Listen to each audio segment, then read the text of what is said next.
समाचार संध्या।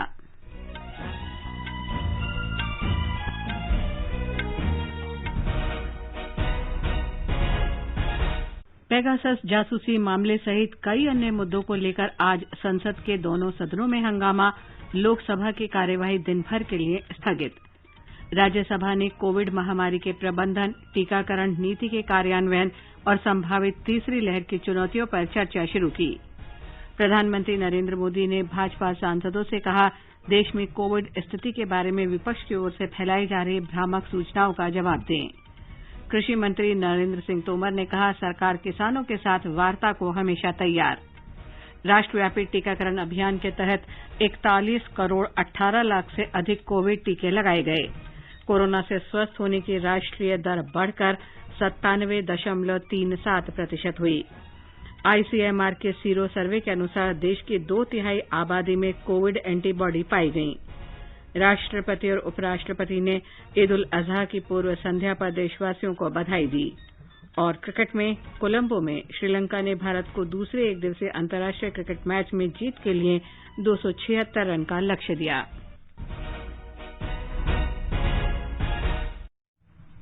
समाचार संध्या में देवेंद्र त्रिपाठी के साथ मैं लवलीन निगम। देश भर में 18 वर्ष से अधिक आयु वर्ग के लिए सरकारी केंद्रों में निःशुल्क कोविड टीकाकरण अभियान जारी है। युवाओं से आग्रह है कि टीका जरूर लगवाएं और अन्य लोगों को भी इसके लिए प्रोत्साहित करें। जब तक जरूरी न हो घर से बाहर न निकलें और सुरक्षा के 3 सरल उपायों का पालन करें। मास्क लगाएं, 2 गज की सुरक्षित दूरी बनाए रखें, हाथ और चेहरा साफ रखें। कोविड संबंधी जानकारी और मार्गदर्शन के लिए राष्ट्रीय हेल्पलाइन नंबर 011-2397-8046 और 1075 पर संपर्क करें। और अब समाचार विस्तार से। पेगासस जासूसी मामले सहित कई अन्य मुद्दों को लेकर आज लगातार दूसरे दिन भी संसद के दोनों सदनों में हंगामा हुआ। विपक्ष के शोर शराबे के कारण लोकसभा की कार्यवाही कई बार बाधित हुई और आखिरकार दिन भर के लिए स्थगित कर दी गई। राज्यसभा की कार्यवाही भी बार बार बाधित होती रही। लोकसभा की कार्यवाही 2 बार स्थगित होने के बाद दोपहर 3 बजे जैसे ही फिर शुरू हुई, कांग्रेस सहित तृणमूल कांग्रेस, द्रमुक और अन्य दलों के सदस्य पेगासस जासूसी मामले और अन्य मुद्दों पर स्थगन प्रस्ताव की मांग करते हुए अध्यक्ष के आसन के समीप पहुंच गए। अध्यक्ष ने सदस्यों से शांति बनाए रखने की अपील की, लेकिन वे विरोध करते रहे। ऐसे में सदन की कार्यवाही दिन भर के लिए स्थगित कर दी गई। राज्यसभा में आज कोविड महामारी के प्रबंधन, टीकाकरण नीति के कार्यान्वयन और संभावित तीसरी लहर की चुनौतियों पर चर्चा हुई। सदन में विपक्ष के नेता मल्लिकार्जुन खड़गे ने चिकित्सकों, अन्य चिकित्साकर्मियों और कोविड योद्धाओं के प्रयासों की सराहना की। उन्होंने महामारी के दौरान लोगों की मुश्किलों का भी उल्लेख किया। तृणमूल कांग्रेस के शांतनु सेन ने आरोप लगाया कि केंद्र सरकार गैर भाजपा शासित राज्यों को पर्याप्त संख्या में टीके उपलब्ध नहीं करा रही है। भारतीय जनता पार्टी के स्वपन दास गुप्ता ने चर्चा में भाग लेते हुए कोविड से निपटने के लिए व्यापक टीकाकरण अभियान का उल्लेख किया। केंद्रीय स्वास्थ्य मंत्री मनसुख मांडविया ने कहा है कि सरकार ने कोविड महामारी की चुनौतियों से निपटने के लिए पूरी जिम्मेदारी से काम करना शुरू किया है। सरकार का उद्देश्य लोगों की जिंदगी बचाना है। श्री मांडविया ने कहा कि सरकार दूसरी लहर के आधार पर संभावित तीसरी लहर से निपटने के लिए पहले से ही योजना बना चुकी है। उन्होंने बताया कि सरकार ने 23,000 करोड़ रुपए का भारत कोविड-19 आपात कार्रवाई और स्वास्थ्य प्रणाली तैयारी पैकेज घोषित किया है। प्रधानमंत्री नरेंद्र मोदी ने आज भारतीय जनता पार्टी के सांसदों से कहा कि वो देश में कोरोना वायरस की स्थिति के बारे में विपक्ष के भ्रामक प्रचार का डटकर मुकाबला करें। प्रधानमंत्री भाजपा संसदीय दल की बैठक में बोल रहे थे। उन्होंने पार्टी सांसदों से कांग्रेस की ओर से किए जा रहे दुष्प्रचार की सच्चाई सामने लाने और सरकार द्वारा किए गए कार्यों की जानकारी लोगों तक सही तरीके से पहुंचाने को भी कहा। संसदीय दल की बैठक के बाद पत्रकारों से बात करते हुए भाजपा नेता प्रहलाद जोशी ने कहा कि प्रधानमंत्री ने विपक्ष के रवैये पर गहरी चिंता व्यक्त करते हुए कहा है कि जनता से जुड़े मुद्दे उठाने के बजाय कांग्रेस ये समझ रही है कि सत्ता पर बने रहना उसका अधिकार है। प्रधानमंत्री ने यह भी कहा कि संसद में सार्थक चर्चा होनी चाहिए, लेकिन कांग्रेस गैर जिम्मेदार तरीके से व्यवहार कर रही है। प्रधानमंत्री जी विपक्ष के जो स्टैंड है उसके बारे में बहुत चिंता व्यक्त की। सरकार और प्रधानमंत्री जी चाहते हैं कि चर्चा समृद्ध हो, चर्चा सार्थक हो, इसलिए चर्चा में भाग लेना चाहिए। बहुत बड़ा महामारी लगभग 2 साल से हम झेल रहे हैं, लेकिन most irresponsible behaviour specially Congress party कर रही है। माननीय प्रधानमंत्री जी हमारे सभी एमपीओ को आग्रह किया है, वैक्सीनेशन का प्रोग्राम है और गरीब कल्याण योजना है, ये सभी गरीब तक पहुंचना चाहिए। इसके लिए भी हमको प्रयास करना चाहिए। ये कॉल माननीय प्रधानमंत्री जी ने किया है। केंद्र सरकार ने आज फिर दोहराया कि वो किसान संगठनों के साथ चर्चा के लिए हमेशा तैयार है और किसानों के मुद्दे हल करने के लिए आंदोलनकारी किसानों के साथ चर्चा के लिए तैयार रहेगी। कृषि और किसान कल्याण मंत्री नरेंद्र सिंह तोमर ने लोकसभा में लिखित उत्तर में बताया कि अब तक सरकार और आंदोलनकारी किसान यूनियनों के बीच 11 दौर की वार्ता हो चुकी है। श्री तोमर ने कहा कि सरकार ने विभिन्न योजनाओं के माध्यम से किसानों को लाभकारी मूल्य उपलब्ध कराया है। उन्होंने कहा कि किसान संगठनों के साथ सभी दौर की वार्ताओं में सरकार ने बल दिया कि कानूनों को वापस लेने की मांग के बजाय किसान संगठन को कृषि कानूनों के संबंध में चिंताओं पर चर्चा करनी चाहिए ताकि उन्हें दूर किया जा सके। सड़क परिवहन और राजमार्ग मंत्री नितिन गडकरी ने कहा है कि कोविड प्रतिबंधों के बावजूद देश में राष्ट्रीय राजमार्गों के निर्माण कार्य तेज गति से हुए। श्री गडकरी ने ट्वीट में कहा कि 2020-21 की अवधि में प्रतिदिन 36.5 किलोमीटर की रफ्तार से राजमार्गों का निर्माण किया गया। ये राजमार्गों के निर्माण की अब तक की सबसे तेज गति रही है। उन्होंने कहा कि भारत ने 24 घंटे के भीतर 4 लेन वाली 2.5 किलोमीटर लंबी सड़क और महज 21 घंटे में 1 लेन वाली 26 किलोमीटर लंबी बिटुमेन सड़क बनाने का रिकॉर्ड कायम किया है। श्री गडकरी ने कहा कि सड़क निर्माण योजनाओं की गुणवत्ता सुनिश्चित करने के लिए निर्माण कार्य निर्धारित उच्च मानकों के अनुरूप रखे गए। राष्ट्रव्यापी टीकाकरण अभियान के तहत अब तक 41 करोड़ 18 लाख कोविड रोधी टीके देश में लगाए गए हैं। केंद्रीय स्वास्थ्य मंत्रालय ने कहा है कि कल 52,67,000 से अधिक टीके लगाए गए। संक्रमण से ठीक होने की दर 97.37% हो गई है। पिछले 24 घंटों में 45,000 मरीज स्वस्थ हुए। कोविड महामारी से 3 करोड़ 3 लाख से अधिक लोग अब तक ठीक हो चुके हैं। पिछले 24 घंटों में 30,000 से अधिक नए मरीजों में संक्रमण की पुष्टि हुई, जो 125 दिनों में सबसे कम संख्या है। देश में कोविड मरीजों की कुल संख्या 4,06,130 रह गई है। सरकार ने कहा है कि देश की लगभग 40 करोड़ जनसंख्या अब भी कोविड से असुरक्षित है। भारतीय आयुर्विज्ञान अनुसंधान परिषद आईसीएमआर के महानिदेशक डॉक्टर बलराम भार्गव ने बताया कि चौथे चरण का राष्ट्रीय सीरो सर्वेक्षण 70 जिलों में जून-जुलाई में कराया गया था। यह सर्वेक्षण 28,000 से अधिक लोगों के अलावा 7,000 से अधिक स्वास्थ्य कर्मियों पर किया गया। उन्होंने बताया कि यह सीरो सर्वेक्षण पिछले 3 चरण के सर्वेक्षण से कुछ अलग था। चौथे चरण के इस सर्वेक्षण में 6 से 17 वर्ष के बच्चों को शामिल किया गया। The survey design was slightly different from the earlier sero surveys in the sense that we have included children in the sero survey from 6 to 17 years of age as well as adults, the general population, which is 28,975 individuals. We also studied the healthcare workers, which were 7,252 individuals, and this was done in the same 70 districts as the first survey, second survey and the third survey in 21 states. Doctor Bhargava ने बताया कि सर्वेक्षण में पाया गया कि देश के 67% से अधिक आबादी में एंटीबॉडी पाई गई हैं। उन्होंने बताया कि टीका नहीं लगवाने वाले 62% से अधिक, टीके की एक डोज लेने वाले 81% से अधिक और टीके के दोनों डोज लेने वाले 89% से अधिक लोगों में एंटीबॉडी पाई गई। डॉक्टर भार्गव ने बताया कि सामान्य जनसंख्या के 2/3 लोगों में एंटीबॉडी पाई गई हैं। उन्होंने बताया कि 6 से 17 वर्ष तक की आयु के आधे से अधिक बच्चों में एंटीबॉडी पाई गई हैं। डॉक्टर भार्गव ने बताया कि सर्वेक्षण में स्पष्ट रूप से आशा की किरण दिखती है, लेकिन निश्चिंत होने की कोई गुंजाइश नहीं है। उन्होंने बताया कि सामाजिक, सार्वजनिक, धार्मिक और राजनीतिक सभाएं करने से बचा जाना चाहिए।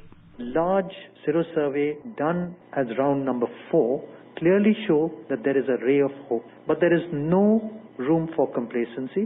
We must maintain COVID appropriate behavior and community engagement. Societal, public, religious and political congregations be avoided. Non-essential travel be discouraged and travel only if fully vaccinated. NITI Aayog के सदस्य डॉक्टर वीके पॉल ने बताया कि अब भी 3 लोगों में से एक कोविड से असुरक्षित है। उन्होंने बताया कि महामारी खत्म नहीं हुई है और दूसरी लहर अभी जारी है। डॉक्टर पॉल ने कहा कि नए वायरस के फैलने का खतरा बरकरार है।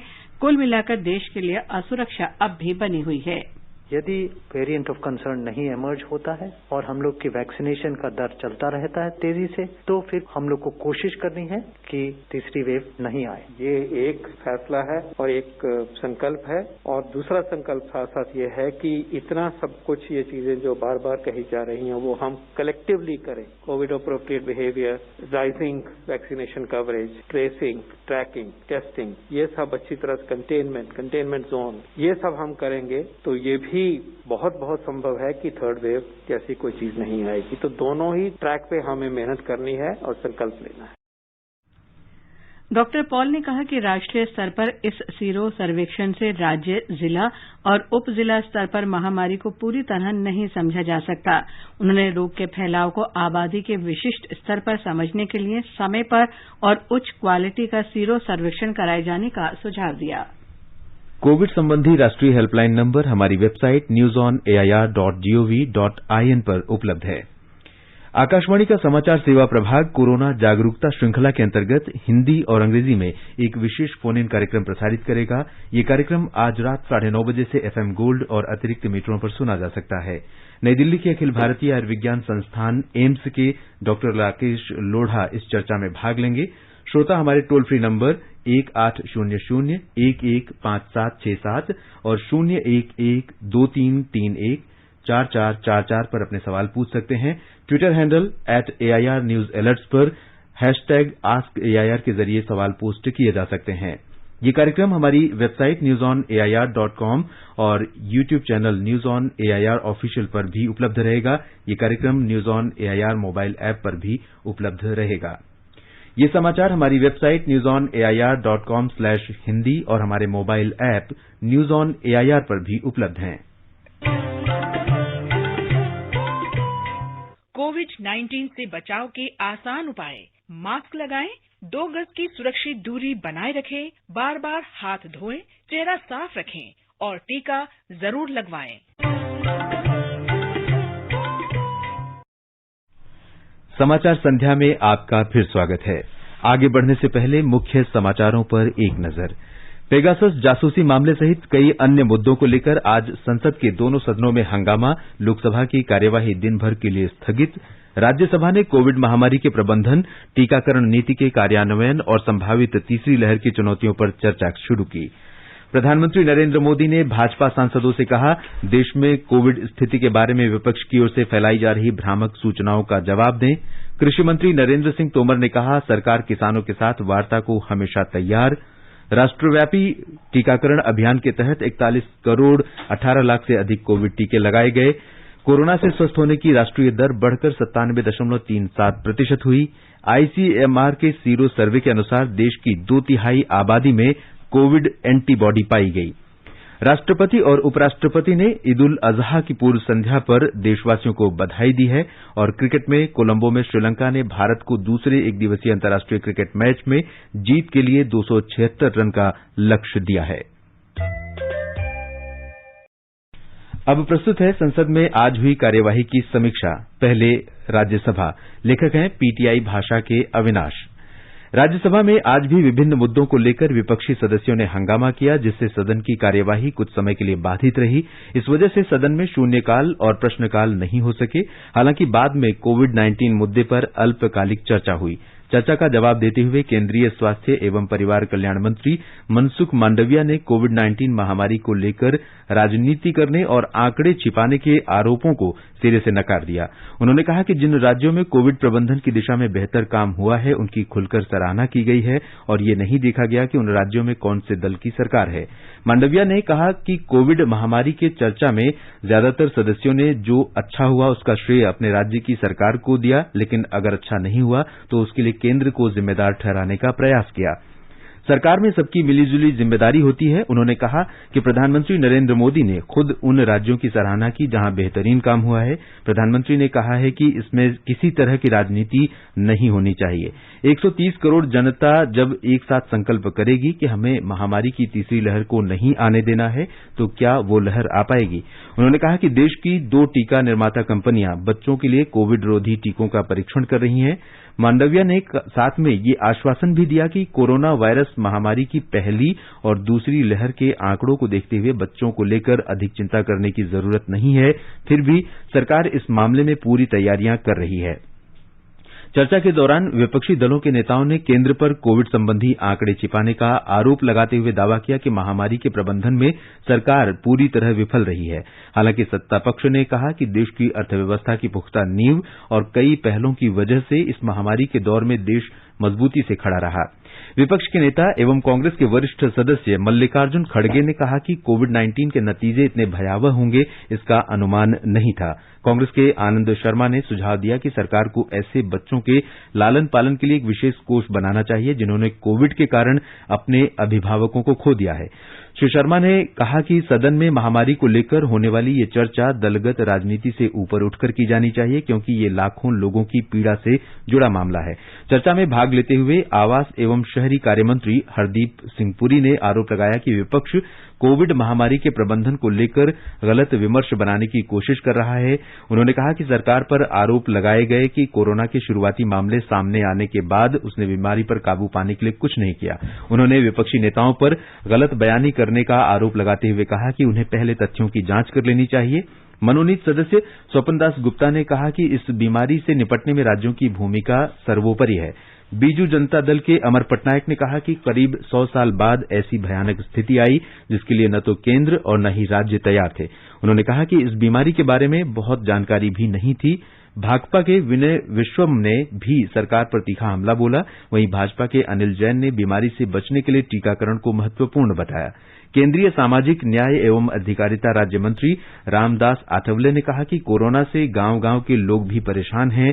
उन्होंने कहा कि इस बीमारी को लेकर राजनीति नहीं करनी चाहिए और सबको मिलकर इसका मुकाबला करना चाहिए। चर्चा में द्रमुक के टी शिवा, राजद के मनोज कुमार झा, शिवसेना के संजय राउत, अन्ना द्रमुक नेता एम थम्बीदुरई, माकपा सदस्य इला मारम करीम, सपा के रामगोपाल यादव, बसपा के अशोक सिद्धार्थ, जदयू के रामनाथ ठाकुर, टीएमसी एम के जीके वासन, तेदेपा के कनक मेदला, रविन्द्र कुमार, राकांपा की वंदना चौहान, शिरोमणि अकाली दल के सरदार बलविंदर सिंह भुंडर, लोकतांत्रिक जनता दल के एमवी श्रेयम्स कुमार, आम आदमी पार्टी के सुशील गुप्ता, भाजपा के विनय सहस्त्रबुद्धे सहित अन्य सदस्यों ने भी भाग लिया। इससे पहले सदन की बैठक शुरू होने पर कांग्रेस के आनंद शर्मा ने पेगासस के जरिए कथित जासूसी का मुद्दा उठाया। उन्होंने कहा कि यह राष्ट्रीय सुरक्षा से जुड़ा एक गंभीर मुद्दा है और इस पर तत्काल चर्चा होनी चाहिए। उन्होंने इस मुद्दे पर चर्चा के लिए नियम 267 के तहत नोटिस दिया है। सभापति एम वेंकैया नायडू ने कहा कि वो मुद्दे की गंभीरता को समझते हैं और नोटिस पर विचार करने के बाद व्यवस्था देंगे। इस दौरान विपक्षी दलों के सदस्यों ने पेगासस के साथ साथ अन्य मुद्दों पर भी हंगामा शुरू कर दिया। सभापति ने शून्यकाल चलने देने की अपील करते हुए कहा, आज 15 सदस्यों ने, कल 17 सदस्यों ने अलग अलग मुद्दों पर नोटिस दिए। आसन नियम 267 के तहत दिए गए कितने नोटिस पर विचार करेगा। आपको उन सदस्यों को मौका देना चाहिए जिन्होंने शून्यकाल के तहत अपने अपने मुद्दे उठाने के लिए नोटिस दिए हैं। उन्होंने सदस्यों से शून्यकाल चलने देने की अपील की, लेकिन सदन में व्यवस्था बनते न देख उन्होंने बैठक शुरू होने के करीब 5 मिनट के अंदर ही कार्यवाही दोपहर 12 बजे तक ये कहते हुए स्थगित कर दी कि कुछ लोग नहीं चाहते कि सदन चले। एक बार के स्थगन के बाद दोपहर 12 बजे बैठक शुरू होने पर भी सदन में हंगामा जारी रहा और कांग्रेस तथा तृणमूल कांग्रेस सहित अन्य विपक्षी दलों ने नारेबाजी शुरू कर दी। उप सभापति हरिवंश ने हंगामे के बीच ही कहा कि सभापति के साथ विभिन्न दलों के नेताओं की बैठक में सहमति बनी है कि 1 बजे से कोरोना महामारी पर चर्चा की जाएगी। इसके बाद उन्होंने सदन की कार्यवाही 1 बजे तक के लिए स्थगित कर दी। 2 बार के स्थगन के बाद दोपहर 1 बजे सदन की कार्यवाही आरंभ होने पर उपसभापति हरिवंश ने देश में कोरोना महामारी का प्रबंधन, टीकाकरण कार्यान्वयन और संभावित तीसरी लहर को देखते हुए नीति और चुनौतियों पर चर्चा के लिए विपक्ष के नेता मल्लिकार्जुन खड़गे का नाम पुकारा। इसी दौरान आंध्र प्रदेश को विशेष राज्य का दर्जा दिए जाने की मांग को लेकर वाईएसआर कांग्रेस के सदस्यों के हंगामे के कारण कार्यवाही 15 मिनट के लिए स्थगित करनी पड़ी। और अब सुनिए लोकसभा में हुई कार्यवाही की समीक्षा। लेखक हैं पीटीआई भाषा के वैभव माहेश्वरी। लोकसभा में आज विपक्षी सदस्यों ने महंगाई और तथाकथित पेगासस जासूसी मामले सहित विभिन्न विषयों पर आसन के समीप आकर नारेबाजी की और उनके हंगामे के कारण सदन की बैठक 2 बार स्थगन के बाद दिन भर के लिए स्थगित कर दी गई। सुबह 11 बजे सदन की बैठक शुरू होने पर प्रश्नकाल के दौरान विपक्षी सदस्य हाथों में तख्तियां लेकर आसन के समीप आ गए और नारेबाजी करने लगे। हंगामे के बीच ही कृषि राज्य मंत्री कैलाश चौधरी ने भाजपा सदस्य जसकौर मीणा के पूरक प्रश्न का उत्तर दिया। अध्यक्ष ओम बिड़ला ने प्रदर्शन कर रहे विपक्षी सदस्यों से कहा कि सदन में तख्तियां लाना नियम प्रक्रिया की तरह उचित नहीं है। उन्होंने कहा कि सरकार ने कल कहा था कि वो हर विषय पर जवाब देने को तैयार है। उन्होंने नारेबाजी कर रहे सदस्यों से कहा कि वे अपने स्थान पर जाकर बैठें और जिन मुद्दों पर भी चर्चा करना चाहते हैं सरकार उसके लिए तैयार है। ओम बिड़ला ने कहा कि सरकार हर विषय पर चर्चा की प्रतिबद्धता व्यक्त कर चुकी है, तो फिर विपक्ष नारेबाजी क्यों कर रहा है, ये उचित नहीं है। जिस विषय पर चर्चा चाहते हैं उसके लिए नोटिस दें। हालांकि विपक्षी सदस्यों का हंगामा जारी रहा और अध्यक्ष ने 11:05 में बैठक को दोपहर 2 बजे तक के लिए स्थगित कर दिया। सदन की बैठक पुनः शुरू हुई तो विपक्षी सदस्यों की नारेबाजी पहले की तरह जारी रही। पीठासीन सभापति किरीट सोलंकी ने प्रदर्शन कर रहे सदस्यों से अपने स्थान पर जाने का और कार्यवाही चलने देने का आग्रह किया। उन्होंने हंगामे के बीच ही आवश्यक दस्तावेज सदन के पटल पर रखवाए। शोर शराबे के बीच ही वित्त मंत्री निर्मला सीतारामन ने मौजूदा वित्त वर्ष के लिए अनुपूरक मांगों के पहले बैच में 23,674 करोड़ से अधिक रुपए अतिरिक्त व्यय के लिए सदन को मंजूरी मांगी। शोर शराबा थमता नहीं देख सोलंकी ने दोपहर 2:10 में सदन की कार्यवाही को अपराह्न 3 बजे तक स्थगित कर दिया। अपराह्न 3 बजे बैठक पुनः शुरू हुई तो विपक्षी सदस्यों की नारेबाजी जारी रही। पीठासीन सभापति सोलंकी ने हंगामा जारी रहने पर बैठक को दिन भर के लिए स्थगित कर दिया। अभी आप संसद में हुई आज की कार्यवाही की समीक्षा सुन रहे थे। आकाशवाणी समाचार द्वारा जारी विशेष ओलंपिक श्रृंखला में हम आज बात करेंगे टोक्यो ओलंपिक में घुड़सवारी में भारत का प्रतिनिधित्व करने वाले फवाद मिर्जा की। तीर की तरह तू चल, चूके ना निशाना, लक्ष्य तेरा सामने है, जीत के है आना। एक खिलाड़ी दुनिया के किसी कोने में हाथ में तिरंगा लेकर के दौड़ता है, सारे हिंदुस्तान में ऊर्जा भर देता है। ओलंपिक घुड़सवारी में भारत की उम्मीदें फवाद मिर्जा पर टिकी हैं, जिन्होंने पिछले एशियाई खेलों में रजत पदक जीतने के बाद टोक्यो ओलंपिक के लिए कोटा हासिल कर 20 साल बाद भारत की घुड़सवारी में पदक की उम्मीदें पक्की की हैं। Strict rules that we have to follow and I think it's going to be a new experience, let's say. Fawad Olympic में क्वालिफाई करने वाले तीसरे भारतीय हैं। बेंगलुरु में जन्मे फवाद मात्र 6 महीने की उम्र में पहली बार अपने पिता के साथ घोड़े पर सवार हुए और उसके बाद से उन्होंने घोड़े की लगाम को कुछ इस तरह कसा कि दुनिया हैरान रह गई। फवाद ने इवेंटिंग स्पर्धा में ओलंपिक के लिए क्वालिफाई किया है, जिसमें 65 खिलाड़ी और घोड़ों का संयोजन भाग लेता है। फवाद के सर्वश्रेष्ठ प्रदर्शन के लिए पूरे देश की शुभकामनाएं उनके साथ हैं। Siddharth Singh, sports desk. तीर की तरह तू चल, चूके ना निशाना, लक्ष्य तेरा सामने है, जीत के है आना। आकाशवाणी समाचार के ओलंपिक क्विज में देश के कोने कोने से श्रोता हिस्सा ले रहे हैं। कल के सवाल के विजेता हैं दुर्गापुर, पश्चिम बंगाल के विप्रदीप बंदोपाध्याय। विप्रदीप को आकाशवाणी समाचार की पूरी टीम की ओर से ढेर सारी बधाई।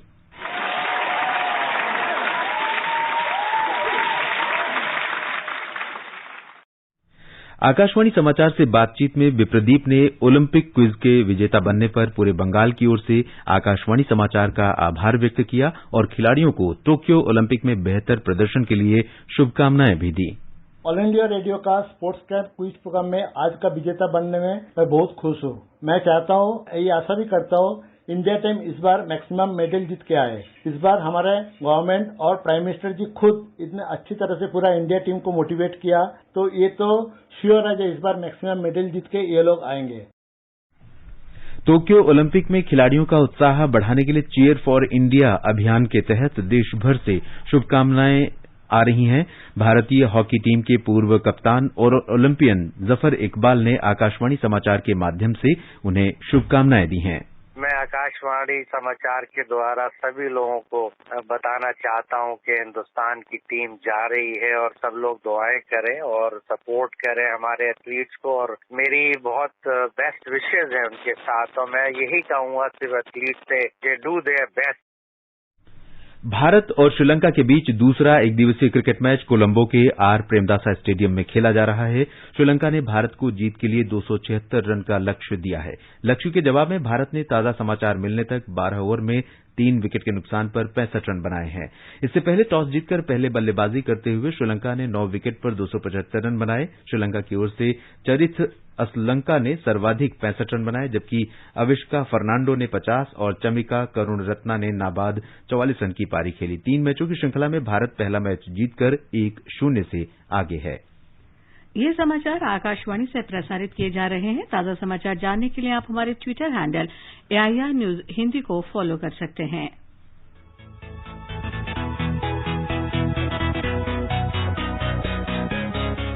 दुनिया रंग बिरंगी, खट्टे मीठे रसीले समाचारों का सतरंगी खजाना आकाशवाणी पर। खबरें होंगी हटकर, जानेंगे कुछ अलग, हंसेंगे खुलकर, करेंगे सजग। सुनना न भूलें सोमवार और मंगलवार 8 सवेरे तथा शनिवार और रविवार कार्यक्रम परिक्रमा में।